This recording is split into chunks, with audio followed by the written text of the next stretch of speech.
Request ever green ever young Rajasekhar గారిని మాట్లాడాల్సిందిగా కోరుకుంటున్నాము. మీ అందరికీ నమస్కారం అండి. ఇదేమిటమ్మా మాయా మాయ. ఈ గ్లిమ్స్ నాకు ముందే చూపించుంటే నేను సర్వానంద్ క్యారెక్టర్ అడిగేవాడిని. అన్నీ అయిపోయిన తర్వాత చూపించారు అభి గారు. యాక్చువల్లీ నేను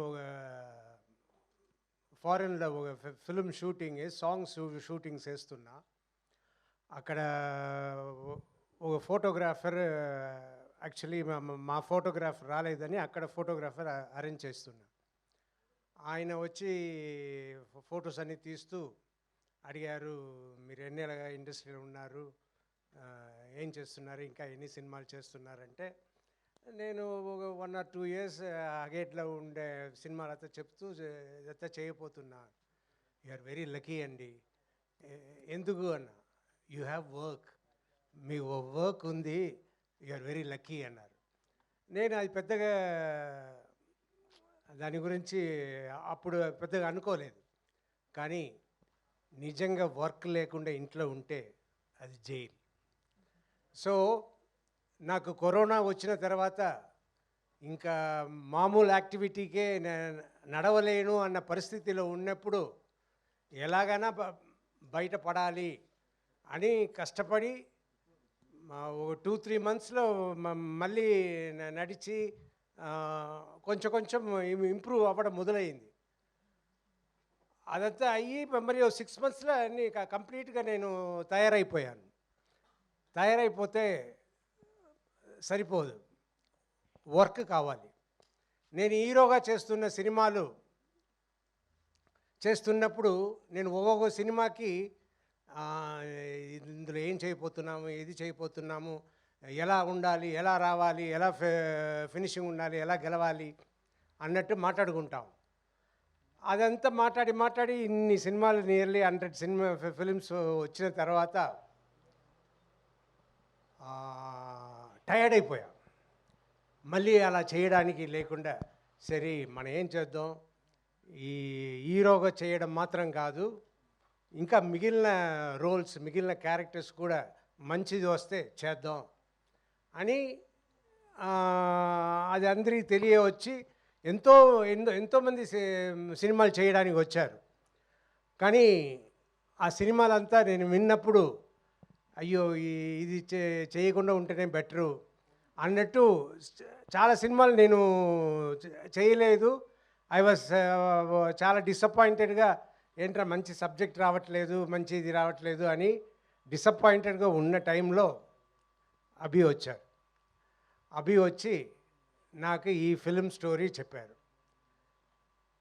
నాకు సర్వానంద్ గారు హీరోగా ఉన్నారు, ఇందులో నేను వెళ్ళి చేస్తే బాగుంటుందా, సరే ఇలాగే కదా మొదలు పెట్టాలి అని సబ్జెక్ట్ విని చాలా బాగుంది, మనకి సినిమా బాగా చేస్తే మంచి పేరు వస్తుంది అన్న దాంట్లో ఆ సినిమా చేస్తానని నేను ఒప్పుకున్నాను. కానీ నిజంగా ఆ ఫిలిం ఎంత బాగా వచ్చిందో all because of Abhilash Reddy గారు. ఎస్, ఆయన ప్రతి ఫ్రేమ్, ప్రతి షాట్, ప్రతి ఎలా యాక్ట్ చేయాలి అన్న ప్రతిదీ చెప్పి నన్ను చేయించుకున్నారు. నాకు ప్రతిరోజు షూటింగ్ అయిన తర్వాత, ఆ సీన్ అయిన తర్వాత పెద్ద సాటిస్ఫాక్షన్. ఆహా, ఇంత బాగా వస్తుంది అంటే మంచి వర్క్ తీసుకోవాలి. లేదంటే ఇప్పుడు ఇందులో యాటిట్యూడ్ చూపించండి అని అన్నప్పుడు నేను ఎప్పుడు మామూలుగా అందరితో నవ్వుతూ తిరుగుతున్నట్టు నేను ఉంటుంటే అది కాదు సార్, అక్కడ ఆ యాటిట్యూడ్ రావాలి, అది తెప్పించండి అని చెప్పి ప్రతి ఫ్రేమ్ నేను బాగా చేసేలా చేసిన అభి గారికి చాలా చాలా థ్యాంక్స్. అండ్ అదే ఈ సినిమా గెలుపు అవుతుంది. అండ్ ప్రొడ్యూసర్ అని చూస్తే వంశీ గారిని నేను ఇప్పుడే చూస్తున్నా. అంటే సూపర్ ప్రొడ్యూసర్స్, సూపర్ ట్రీట్మెంట్, అన్నీ సూపర్. ఇంత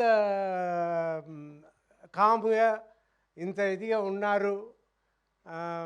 మనమంతా ఇంత ఖర్చు అయితే నేను సినిమాతో చేసినవని కదా, ఈ సినిమా ఖర్చులు అన్నీ చూస్తుంటే నాకు భయం పుట్టేది. కానీ ఈయన is very cool, really great sir. అలా ఉండడమే గ్రేట్. నాకు ఇవాళ ఈ ఫంక్షన్ ఉంది, మీరు వచ్చి అయినా మాట్లాడాలి అని అభి గారు చెప్తే నేను వచ్చి ఏం మాట్లాడేది, నాకు మామూలుగానే ఇరిటబుల్ బబుల్ సిండ్రోమ్ ఎప్పుడో సఫర్ అవుతున్నా. అది చెప్పగానే నాకు యాంగ్జైటీ, నా కడుపు చెడిపోయింది, అన్నీ చెడిపోయింది, వచ్చి ఇవాళ చెడగొట్టపోతున్నాము అనే ఐడియాలనే వచ్చి సరే ఏదో మాట్లాడాలి, ఏదో మీరు మాట్లాడాలి అంటే సరే నా మనసులో ఉన్నది మాట్లాడుతున్నాను. అండ్ సర్వానంద్ గారు నిజంగా very cooperative, very respectful. And ఆయన ఈ మాట చెప్పాలి. మొన్న షూటింగ్ జరుగుతున్నప్పుడు ఆయన కలిశాను. నేను రాజశేఖర్ గారు, నేను సినిమా ఫస్ట్ హాఫ్ డబ్బింగ్ చెప్పాను, చూశాను, మీరు సూపర్గా చేశారు, నా గూస్ బంప్స్తో వచ్చేసింది, అండ్ మీకు చాలా థ్యాంక్స్ ఈ సినిమా చేసిన దానికి అన్నారు. రియలీ నాకు పెద్ద అవార్డు వచ్చినట్టు నేను ఫీల్ అయ్యాను. That is my real award. So thanks for the award. అలా చెప్పడమే I was feeling very lucky. And ఈ సినిమా అభి చెప్పినట్టు మీరు చూడండి, it will be great. Thank you. Thank you sir, thank you so much. And one question sir, ఇది bikes racing ఇదంతా దీనికి సంబంధించింది కాబట్టి ఒకవేళ మీకు బైక్ ఇచ్చి జీవిత గారిని ఎక్కడికైనా తీసుకెళ్ళాలి అంటే, మరి ఇంత రేసింగ్ అలా కాదు సార్, స్లోగానే వెళ్ళొచ్చు, ప్రాబ్లం లేదు, ఎక్కడికి తీసుకెళ్దాం అనుకుంటున్నారు మీరు? Ladies hostel. Ladies hostel? ఆవిడ్ని తీసుకొని లేడీస్ హాస్టల్కి, ఆవిడ్ని హాస్టల్లో వేద్దాం అనుకుంటున్నారా సార్ ఈ వయసులో మీరు? ప్రశాంతంగా ఉందామనే కదా మీరు ఆవిడ హాస్టల్లో వేసి. So thank you so much. And yes, మరి బైకర్తో మనందరినీ పలకరించడానికి December 6th మన ముందుకు వస్తున్న హీరో శర్వా గారిని మాట్లాడాల్సిందిగా కోరుకుంటున్నాను.